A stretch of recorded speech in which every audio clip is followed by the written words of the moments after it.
इसके बाद इलेक्ट्रिक वाले आते हैं ड्राइव्स, इलेक्ट्रिक सप्लाई वाले। These are three major types electric drives जो हम यूज करते हैं: स्टीपर मोटर, डीसी सर्वोज और AC servos. Stepper motors are used mainly for simply pick and place mechanism, where cheapness is more important than the power or controllability. फिर DC servos आते हैं for the early electric robots, the direct current servo drives was use extensively. Reason इसका use करने के पीछे ये है कि they provide good power outputs with high degree of control of both in speed and position.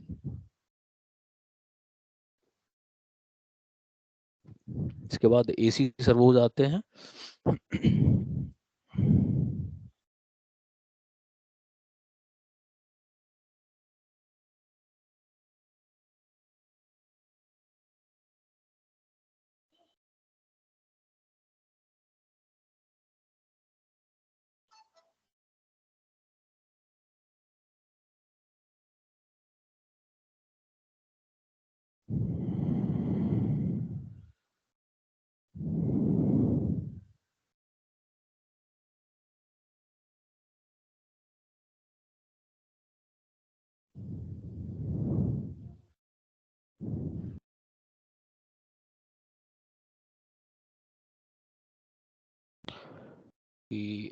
In recent year, AC servos has taken over the DC servo as a standard drive.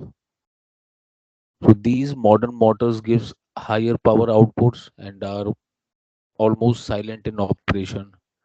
So as they have no brushes, they are very reliable and require almost no maintenance in operations. So in general, each motor requires appropriate reduction gear mechanism to provide proper output force or torque. तो from the dynamics of machine हमें पता है कि जो drive systems होते हैं, power transmission mode जिनको हम बोलते हैं, जिनमें चेन ड्राइव, बेल्ट ड्राइव और गियर ड्राइव यूज करते हैं। सो वी हैव गियर ही एक ऐसी चीज है जिससे कि हम स्पीड कम या ज़्यादा कर सकते हैं नंबर ऑफ टीज की हेल्प से। कम या ज़्यादा डिजाइन करते हैं, उसी के अकॉर्डिंग स्पीड अप या स्पीड डाउन करते हैं। जैसा हम अपने व्हीकल्स में यूज करते हैं, जब गियर चेंज करते हैं स्पीड अप करने के लिए, तो साइज छोटा होता है जिससे आरपीएम ज़्यादा मिलते हैं। Simple concept of gear drive.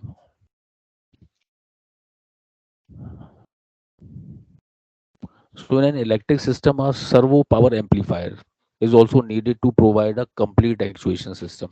Amplifier की ज़रूरत क्यों होती है कि जब पावर सोर्स हम कोई यूज़ कर रहे हैं, खासकर एसी जब यूज़ करते हैं, तो फ्लक्चुएशन होती है कुछ। तो फ्लक्चुएटेड क्या होता है कि सिग्नल जो है, जो पावर है वो क्लियर नहीं आती है। तो उसको ये एम्पलीफाई करता है, इसके एम्पलीट्यूड को बढ़ाता है। यानी कि जो फ्लक्चुएशन है उसको ये कंट्रोल करता है, हमें डिजायर्ड पावर जो है देता रहता है कंटिन्यूअसली।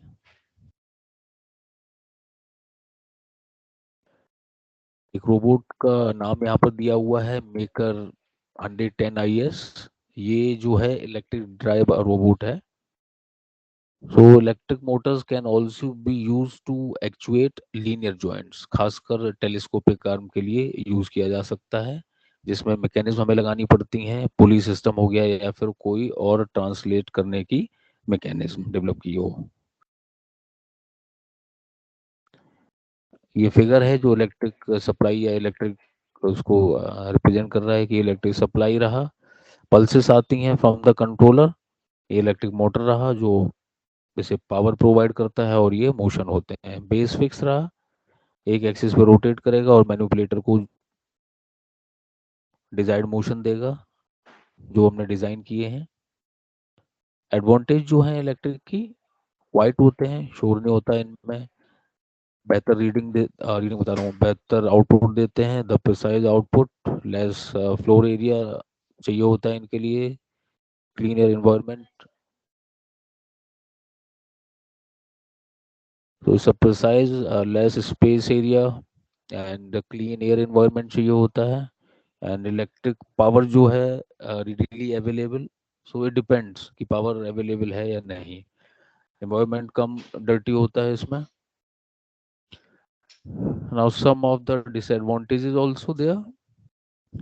फ्रिक्शन एग्जर्ट होता है काफ़ी, टॉर्क ज़्यादा मिलता है, डायनेमिक रिस्पॉन्सेस कम होते हैं।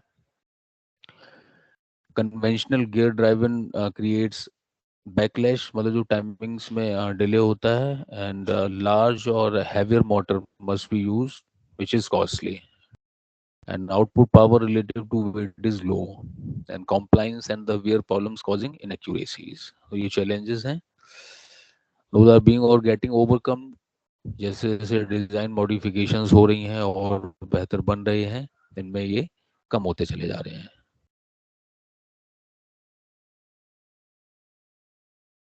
एप्लीकेशन जो है कि मोर प्रिसाइज वर्क अगर चाहिए एज अ असेंबली, तो एसी सर्वो मोटर्स यूज होते हैं, डीसी सर्वो मोटर्स हो गए या स्टीपर मोटर्स।